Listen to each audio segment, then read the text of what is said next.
How to add extra baggage in Etihad Airways.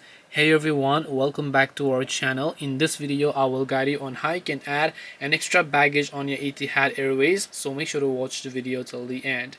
If you'd like to add extra baggage to your Etihad booking already, all you have to do is just go to etihad.com. I'll also make sure to drop a link below. Then tap the three lines option from the top right hand side of the screen. Then here you'll find an option that says manage. Tap the manage option, and under the manage option, if you look under the extras tab, you'll find one of those options that says extra baggage. So all you have to do is just tap the extra baggage option over here, and once you tap on the extra baggage option, you should be able to check how much you can take.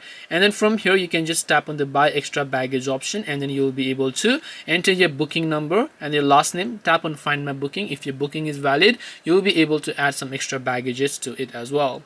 This way you can go ahead and then add extra baggage in Etihad Airways. Hope this video was very helpful. If it did help you, make sure to leave a like and subscribe to our channel. If you have got any more questions, feel free to also leave them down below. Thank you for watching and see you in the next video.